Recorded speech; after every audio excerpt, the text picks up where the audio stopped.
And now, episode 272 of The Horror Guys. I'm Kevin, And I'm Brian. and we're going to talk about some horror movies.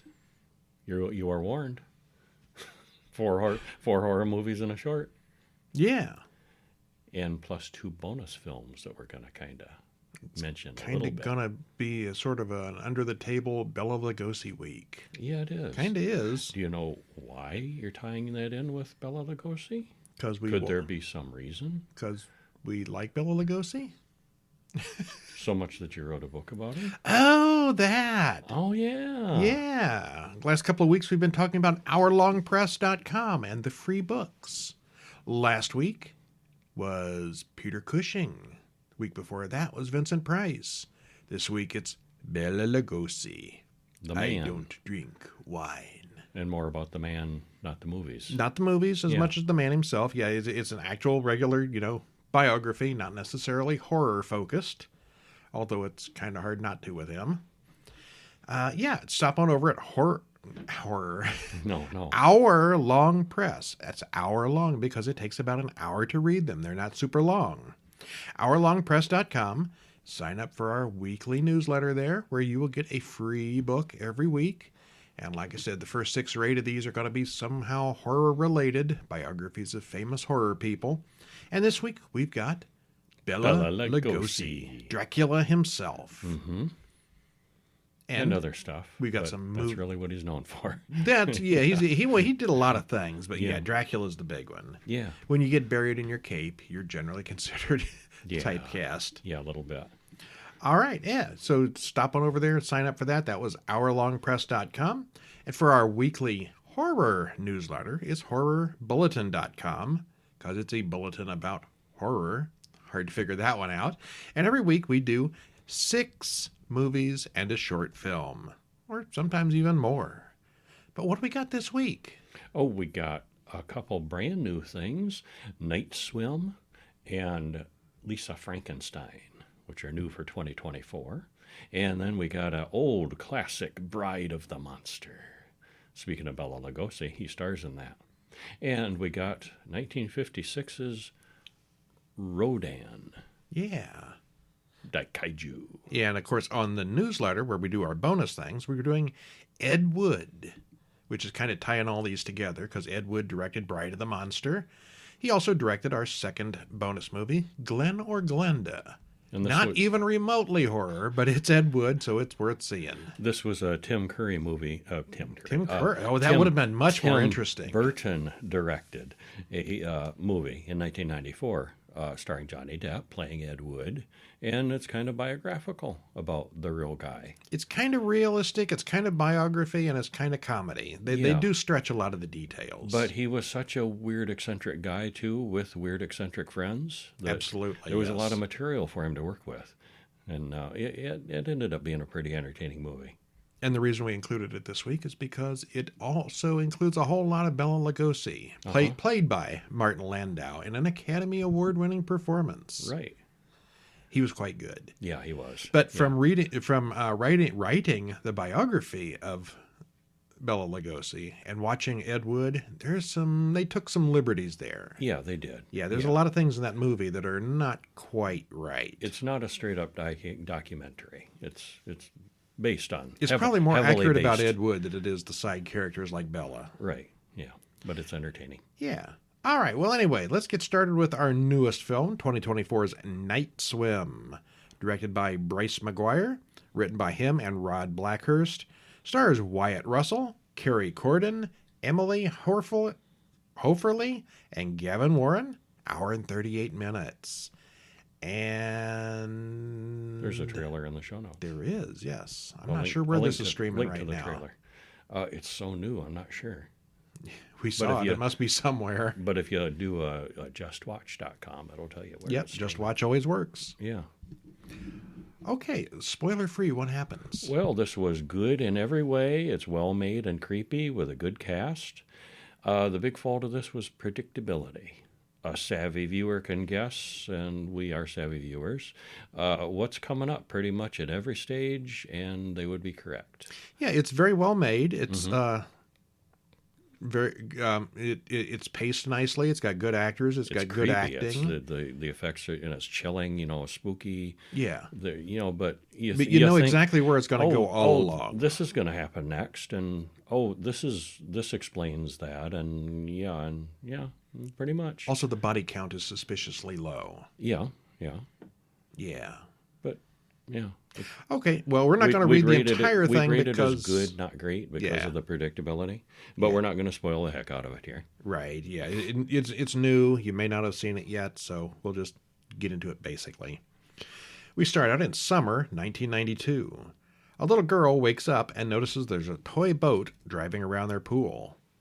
She goes into her brother Tommy's room, and we see that he's on medical machines, some kind of life support system.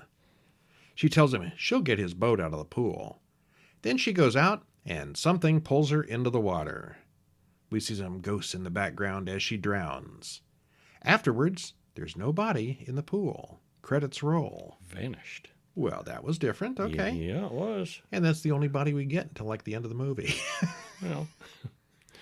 All right. In the present, Ray and Eve Waller look at buying a house for their 2 kids.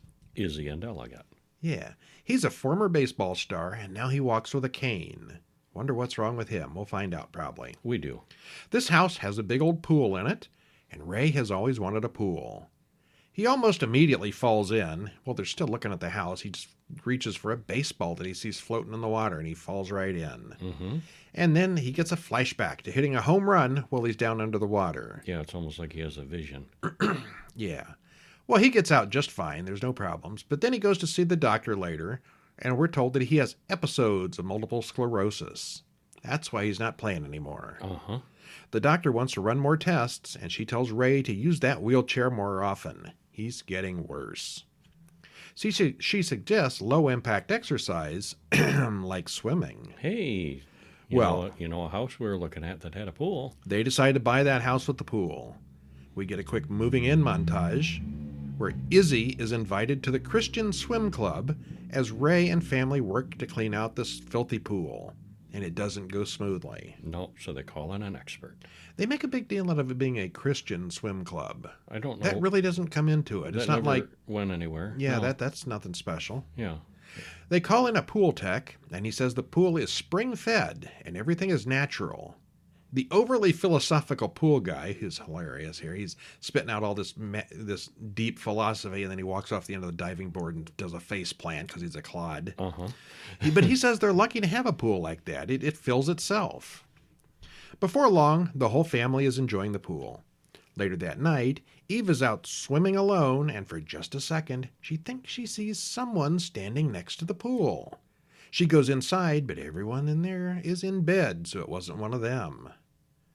Well, the cat goes missing the next night, and they find its collar in the water the very next morning. See, there is a second body. Okay, the cat counts. Yeah. Ray hurt his hand cleaning the pool a few days ago, but he's miraculously healed now. And this is the point where I had the whole movie figured out. Pretty much. Yep. Yeah. Uh-huh. Yeah. The doctor says Ray has made a dramatic improvement in his MS, and he credits the water therapy. So did we, and we'll stop there. And we should stop there. Yeah. Yeah. So it's a healing spring, apparently. With a price. Yeah, or something. Seems that way. But the lesson here is that water is bad. It's not just the pool water. There's water in a glass that does some weirdness. Yeah, yeah. The acting was decent. The plot moved along at a fair pace. And the ghosts, which are not a spoiler, we see ghosts right away. They're well done. And the plot, though, was entirely predictable. If we have any complaints, it's how predictable that plot was. At every stage, you know what's going to happen next, and the odd part is you'll probably be right every time. Yeah, probably. If you're into pools or ghost stories, this is kind of different. Overall, it was fine. It was fine. Yeah. We liked it. It was fine. Yeah. Not the best thing we saw this week, I don't think. Didn't hate it. Yeah. I say All Lisa right. Frankenstein is the best one we saw. I'm going to go there, too. Yeah. I should probably be embarrassed to say that, but that was my favorite of the week. Yep. Bride of the Monster, 1955. Directed by the great and fantastic Edward D. Wood, Jr. Written by him and also Alex Gordon. Stars Bela Lugosi, Tor Johnson, Tony McCoy, and Loretta King. hour and 9 minutes trailer in the show notes. Oh, actually, no, that's not a trailer. You can watch the whole movie. You on can there. watch the whole Yeah, movie the for whole free movie's there. there. Yeah. So we watched this Ed Wood movie last week, which is in the bonus. We're not going to talk about it here because it's not horror, but it goes into a lot of detail about how they made this movie and also that Glen and Glenda movie that's also in its show notes. Mm-hmm. So yeah, we ended up watching this one, and it's not that bad. It wasn't that bad. We've certainly seen worse. Ed Wood did Plan 9 for Outer Space, Mm-hmm. which is considered by many to be the worst horror movie ever made. Obviously, maybe not in the last 10 years. They've gotten a lot worse on a lot of them. Well, that's the thing. See, there's so many indie people. Back in the and day when many everything indie was people- studio productions, it was terrible. Right, but Yeah. now, anybody can make a movie. Yeah. And many indie movies we've seen are very good, very Oh, yeah, entertaining. definitely. People do some really good work, but like I said, anybody can make a movie.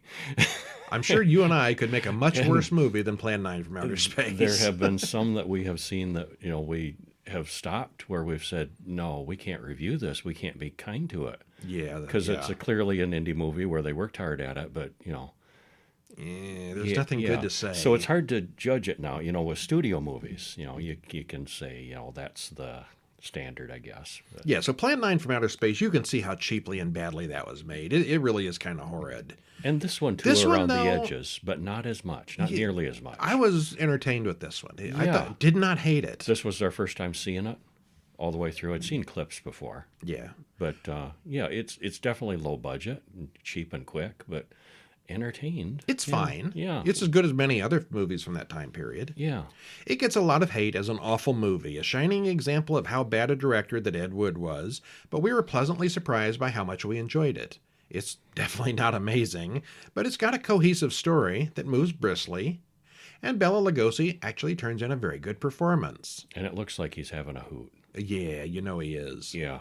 We enjoyed it, especially after seeing the movie Ed Wood, that focused a lot on how they made this thing. And actually, Ed Wood really makes it look a lot worse than it really was. The final product wasn't so bad. Yeah. And actually, this was a moneymaker. This was the only one of his movies that really made money. Oh, okay. Yeah.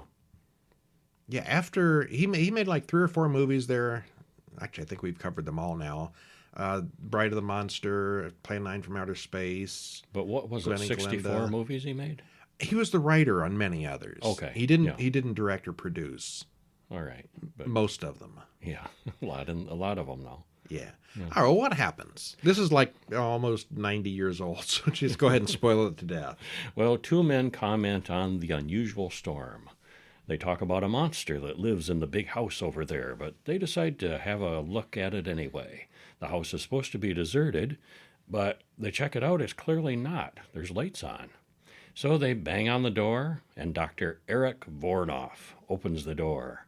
The old man tells them to go away and calls for Lobo, a giant bald man, his henchman apparently. The 2 men thinks that he's the monster and run off, but Vornoff laughs at the idea.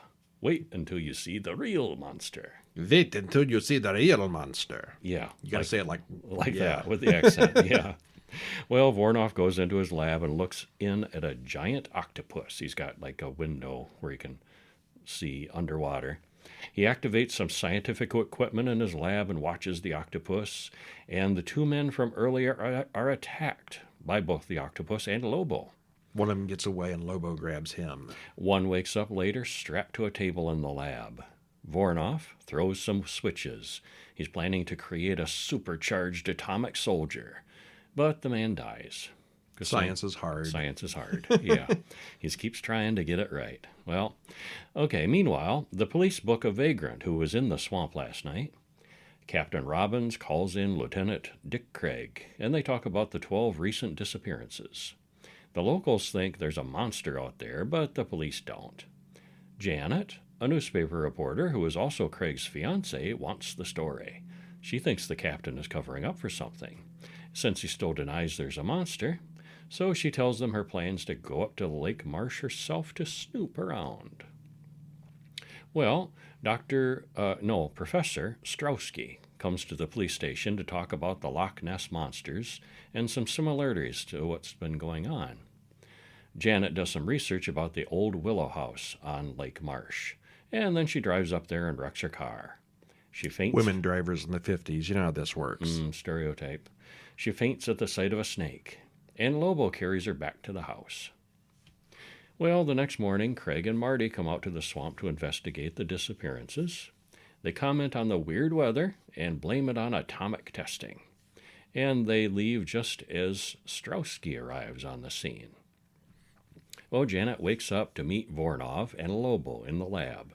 Lobo likes her, but Voronov drives him off with a whip. She wants to know if he knows anything about the monster. Well, he hypnotizes her and puts her to sleep just as Strowski sneaks in the front door. It turns out that Strowski and Voronov know each other quite well, and Strowski expected to find Voronov there. Well, the professor wants Voronov to return to their country, but Voronov makes a whole speech about being banned from his homeland and having no home. It's a very angry speech. Oh, so Strowski pulls a gun, saying his government ordered him to bring Voronov back. Well, Lobo grabs the foreign scientist and feeds him to the octopus. That's a well-fed octopus. Very well-fed, yes. Yeah. Meanwhile, outside, Lieutenant Craig walks through the swamp and shoots at an alligator as he sinks in quicksand. And he quickly escapes both problems. I smell stock footage. Yeah, it was, yeah. Back at the lab, Voronov has Janet dress in a wedding gown. While they're in there, Craig enters the front door of the house and snoops around. Voronov whips Lobo and some more to get him to strap Janet down to the table. It's always good to get your minions' loyalty by whipping them every few minutes. Yeah, regularly, so they know who's in charge. Voronov calls her the Bride of the Atom, which was actually the working title of the film. Craig storms in, and Lobo comes in and whacks him from behind. Lobo turns on Voronov, who is forced to shoot him, because he's sweet on Janet, and he's going to experiment on Janet. Lobo don't like that. Well, Lobo knocks out Voronov and releases Janet. Now, Voronov shoots Lobo like 5 times. Doesn't seem to have any effect on him. There's no blood because it's the 50s, but it doesn't even slow him down. No. Okay. Well, Lobo puts Voronov on the table, straps him down, and turns on the equipment. He knows what he's doing, and Voronov screams. Except this time the process works. So Voronov rips out the straps, and he's bigger and stronger than Lobo now. Now, Voronov has done this to like 12 men, and they've all died. And Lobo did it it once, works. and it works for him. Yeah. Well, the two titans fight, and Lobo eventually dies. Voronov grabs his bride and carries her outside with Craig in pursuit. Captain Robbins and some policemen come up to the house. They meet up with Craig, who all chase into the swamp after Voronov. Voronov puts Janet down and runs off, but the policeman's bullets don't bother him at all now. Craig rolls a boulder onto Voronov, knocking him into the clutches of the giant octopus. Lightning strikes them both, setting off an atomic explosion. Yeah, all the heroes are like, 100 yards away, and then we see this giant atomic mushroom cloud go off, but they're standing there watching it. So yeah, it's a real small atomic blast. Yeah, I guess. Well, much of the making of this film can be seen reenacted in the comedic biopic Ed Wood. We watched the colorized version of The Bride of the Monster on Tubi. The link in the show notes will take you to the black and white version on YouTube, but if you want to see it in color, it's on Tubi. Mm-hmm. Unlike Plan 9 from Outer Space and other Ed Wood films, this isn't as awful as most of his films are assumed to be. The monster octopus is just a big rubber prop, but it's still fun. Logo got shot 6 times, but there's no blood, and it barely slows him down, but he is supposed to be normal human. That's how tough he was. It's even explained that he came from Tibet or somewhere. Mm-hmm. And this turned out to be Bela Lugosi's last speaking role. He supposedly took $1,000 for the performance, which was oddly energetic for an actor of his age. He was like 72, and yeah, he's running around and doing the whipping and looking all kinds of spry. stuff. Yeah.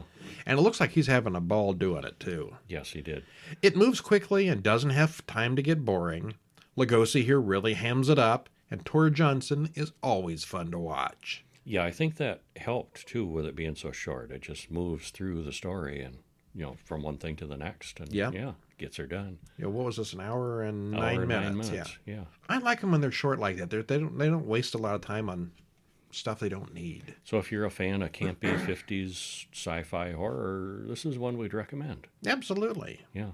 And if y'all like those short things, we've got a short film this week called Ride, Baby, Ride. We saw a short one. Written and directed by Sophie Somaroff, stars Selena Bernstein, Anthony Richard Pagliaro, and Sam H. Clodder II. 7 hours, 15 seconds. 7 minutes, 15 seconds, not hours. Okay, yeah, it's a short It's a film. short It's not a film. mini-series. A little over 7 minutes. Free to watch on YouTube. Yep, there's a link in the show notes to watch the thing on YouTube. And what happens? Sorta. Well, a woman works on an engine. She's a mechanic who offers to buy two men's old Camaro. They make kissy faces at her, and they're, obviously harassing her. She just ignores them. Well, later, alone in the garage, she starts hearing noises. Is that one of those guys hanging around? Well, the trunk on the Camaro she's working on pops open, and she goes to investigate. When she closes it, the door pops open again. What is with this car? I guess you'll have to tune in and find out. Well, the moral of the story seems to be don't lowball an offer on someone's car, as the car itself might get offended. The sounds and the visuals are really good here. It's never quite clear what's going on until the end. It's gory and it's good. Yeah, we liked it. It's very good. It's kind of a body horror, little touch of Lovecraftian it made me think of, but yeah, it was good. Okay. I thought it was well done. Yeah, can't compare it to a certain Stephen King story without spoilers. Yeah, it's different though. Yeah. Rodan, 1956. Directed by Ishiro Honda. Written by David Duncan, Takeshi Kimura, and Ken Kuronoma. Stars Kenji Sahara, Yumi Shirakawa, Akihiko Hirata, and Akio Kabori. Hour and 14 minutes. I guess I'm going to read this one because it's full of Japanese names. Yes, you are. Spoiler free, what happens? Spoiler free, it's dated yet kind of fascinating, with an epic story of people versus big creatures. And the miniatures work. I mean, you can see it's miniatures, but it's pretty good, and the effects get the job done. I mean, it's 1950s sci-fi. It's not great by today's So, standards. Yeah, but it gets the job done. There is mass destruction and plenty of characters to root for. We thought it was a pretty fun watch. A lot more creatures in this one than I thought there was going to. I thought there More was of going a to be the variety. big bird thing, but there's more to it it's than Rodan that. plus others, yeah. Not Godzilla, not Godzilla on this one, Nope, no Godzilla here. but a close cousin. We open in a scientific base that houses a huge new kind of bomb. The test commences and the bomb explodes. The hydrogen bomb explodes and the voiceover is very dramatic. Meanwhile, thousands of miles away, another bomb is being tested. What is the aftermath? This is the story of such an aftermath. Okay. Okay. Well, Shigeru tells us about his village, a small mining community. The floor of the mine is creeping, which means there's too much coal has been taken out. Guess that's a subsidence kind of thing? Yeah, I think that's what they meant. It's a problem to be solved. Mine 8 has 2 meters of water in it, which is unusual. Shigeru is the mine's safety officer, and he and some other men have to go down and check it out. Well, they find one of the miners dead, cut to pieces. That's not normal for a mine. The doctor doesn't know the cause of death, but it was no accident. Shigeru talks to his girlfriend Kiyo, whose brother Goro is the other missing miner. 3 more men are killed in the mine, and we hear a kind of insect noise as they die. Shigeru and Kiyo are chased by a monster insect a few hours later. The miners and soldiers chase the bug up the side of a hill and shoot at it. The military is soon called in. That bug thing clearly came out of the mine, so what else could be down there? They kill the creature, but continue to explore the tunnel it came from. They find a second creature, but it's quickly killed by a cave-in. Shigeru is trapped in this cave-in as well. Suddenly there's an earthquake. Professor Kashiwagi inspects the area near the volcano. They go to investigate. They find Shigeru there, alive and uninjured. He also has a complete loss of memory. Kashiwagi explains later that the insect is a kind of prehistoric specimen and he wants to study the body. At the air base, one of the fighters reports something supersonic flying over the sea. The fighter jet can't keep up, and whatever it is kills the plane. Uh-oh. Uh-oh. The British cargo plane is also attacked, so all air travel in the area is canceled. The thing flies so high that no one can really make it out, and it's been as far away as Peking and the Philippines. Uh-oh. The nearby volcano, Mount Toya, is getting ready to erupt. This attracts tourists and gawkers who want to see. A young couple is killed on the mountain and carried away. Cows have been stolen. The missing couple's camera film has been developed, and there's a shot of a big bird. Could it be Rodan? It could be. Could be. Shigeru has a flashback to his time in the cave. He saw a giant egg hatching down there, and a huge lizard bird hatched out of it. How would you forget that? It was so shocking. It was so shocking and appalling that his mind blanked it out. His memory returns, and he tells Kashiwagi and everyone else what he saw. The big bird ate all the giant insects inside the mine, and the men go back into the mine to recover a piece of that giant egg's shell. The creature must be the UFO that's been flying around, and everybody's seen it. They soon find the creature, which they now call Rodan, in a cave on the north side of the volcano. Jet fighters are scrambled, and they manage to annoy Rodan, who wakes up and takes to the air. Oh, there's two of them. Uh-oh. There's a chase, and the airplanes shoot at the Rodans. They are heading for a nearby city, so the humans turn on the air raid sirens. Rodan knocks down a big bridge and takes a plane along with it. As Rodan flies over to the city, buildings collapse, and the locals run everywhere in a panic. You've seen these Japanese monster movies before. You know how the locals run everywhere. And there's a pretty big body count in this one. They call in the tanks, but that also does nothing. If they're not killed, they'll take over the earth. Of course, there are only two of them. Then, yeah, but they're a breeding pair. Well, that's possible, yeah. Yeah. Then the Rodans disappear for a week.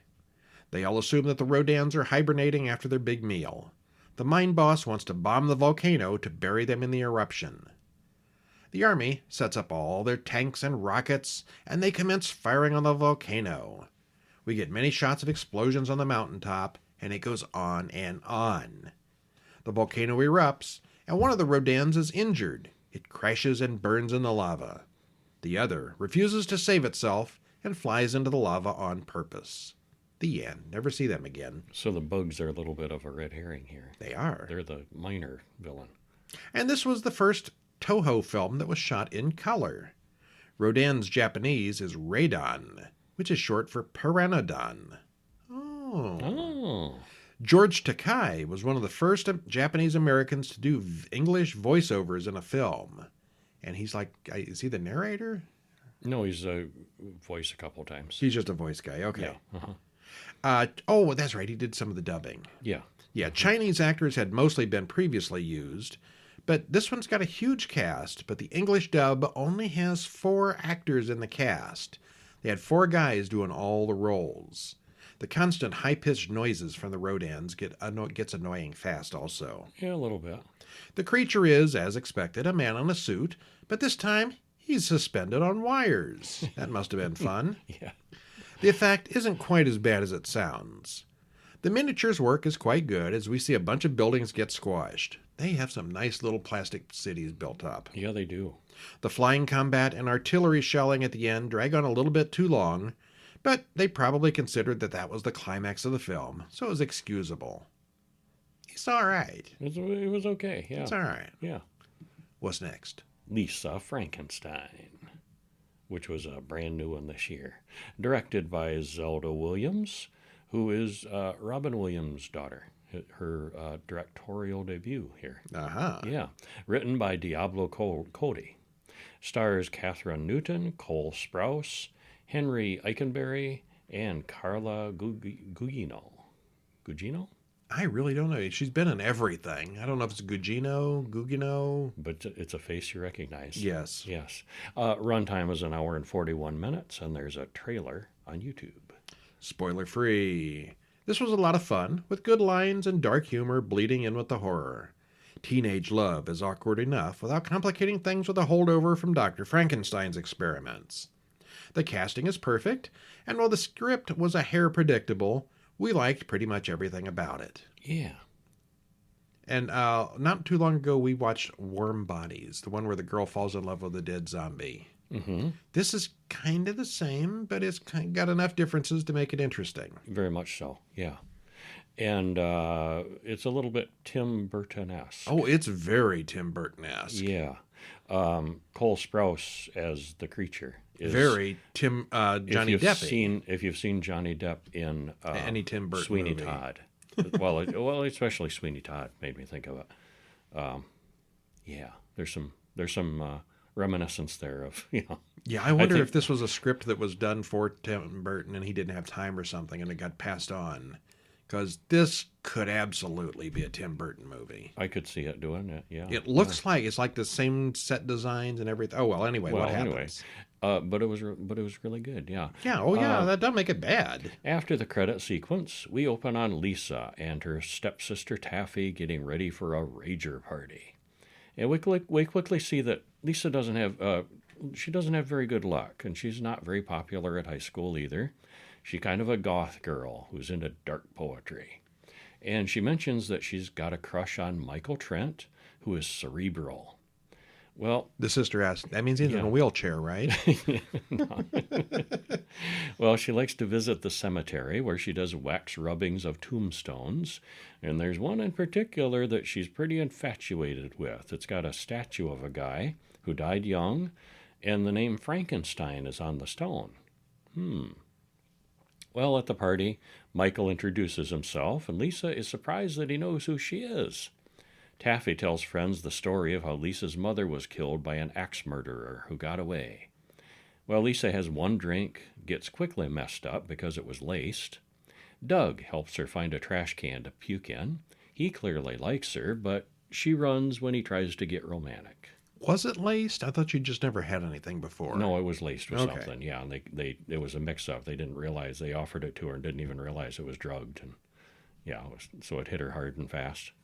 Well, somehow she wanders from the party to the cemetery just as a thunderstorm springs up. She walks out the back door of the house, and all of a sudden she's in the middle of the cemetery. Well, it was an edit there, yeah. Well, it was an edit, plus it's her point of view being just absolutely blitzed, stoned, whatever that was in the drink. No, not just alcohol.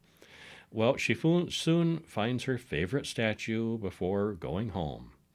And back at the cemetery, lightning strikes the statue and the grave. Lisa has a very cool dream about the statue man, all in black and white. More Tim Burton-y visuals. Mm-hmm. Well, in the morning, Lisa's stepmother, Janet, blames her for breaking the mirror in the bathroom. Michael comes to visit Lisa's work to apologize for accidentally getting her high. And that night, while everyone else is out, someone breaks into her house. It's some kind of undead monster who has risen from the grave. Well, after some of the dirt washes off, she recognizes him as her statue man. So she hides him in her bedroom. He can't talk. He's mute and he's missing a hand. Well, she makes him cry, which is smells really stinky. bad. Yeah, his tears smell awful. She gets him into the shower, which helps a lot, but he's still not going to pass for alive. He looks pretty bad. But she puts on some clean clothes on him and combs his hair. When the family gets home, there's mud and filth everywhere, and along with a lot of broken furniture damage and a broken window. She tells her that she tells them that someone broke in, but they ran away. Yeah, that's it. Well, Janet is not pleased. She says Lisa is either crazy or just very inconsiderate. Yeah, we should probably stop there. Yeah, so she's got basically a creature, a Frankenstein creature. Living in her closet Living upstairs. in her closet, and hilarity ensues. All right, well, we got the Tim Burton vibe from the opening credits, and it never really goes away. Even as the words were going on the screen, I'm like, this looks like a Tim Burton movie. Yeah, the shots through the cemetery. And yeah. Maybe his movies are just a little too distinctive, if it's that obvious. Uh-huh. The creature, played by Cole Sprouse, even resembles Johnny Depp from Sweeney Todd and several other movies, too. It's Sideburns, probably. Yeah. Burton was clearly a heavy influence on first-time director Zelda Williams, who's Robin Williams' daughter. The soundtrack immediately stands out, as do the various dream sequences.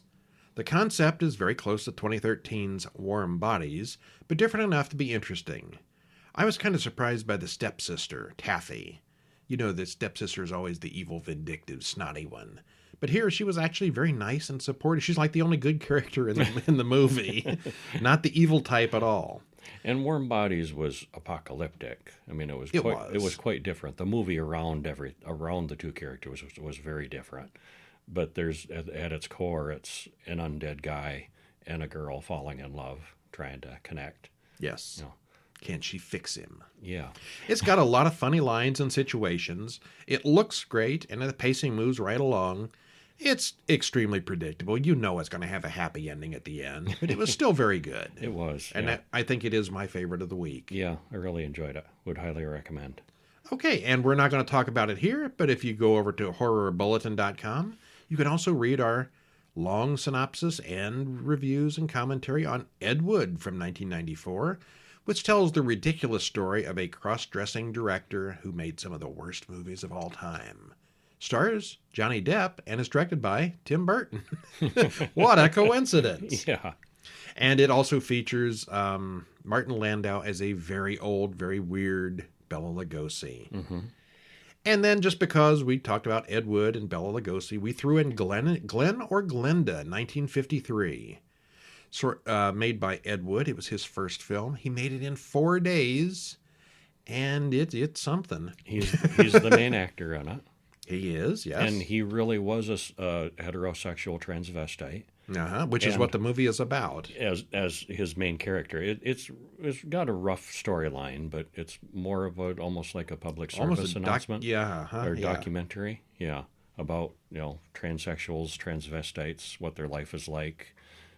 Trying to portray them as ordinary people that deserve lives and happiness too, and their struggles. And it's weird and choppy, but it's kind of interesting. The topic was way ahead of its time. It was. It's a very bad movie. It's very poorly made, but the topic, it still works today. Yeah, it's got relevancy today, but 1953, 50 plus years ago now. 71 years ago. Sorry, yes. math is long hard. Time ago. Math is hard, yeah. All right, and again, Bride of the Monster and Ed Wood and Glen and Glenda all have Bela Lugosi in it. And if you are a fan of Bela Lugosi, why not pick up the free biography? Stop over at hourlongpress.com, click on the link to pick that up for free for the next 5 days from Amazon. And while you're there, get on the mailing list and we'll notify you by email about every free book that we offer, which will be every week or two as time goes on. Right? It's going to be every week for the next 6 or 7 weeks, but I'll bet it probably cuts back to every other week when I can't keep up. We'll see. So that's hourlongpress.com, horrorbulletin.com, horrorguys.com, horrorguyspodcast.com, horrorguyshop.com. Buy our other books. Yes, we didn't even mention other books. Giving all these books away. We got books you can buy, too. So many websites. See if you can't come up with 3 or 4 more websites by next week. Oh, you should, totally. But that's it for this week. I'm Brian. And I'm Kevin. And we'll see you next week. See ya. See ya.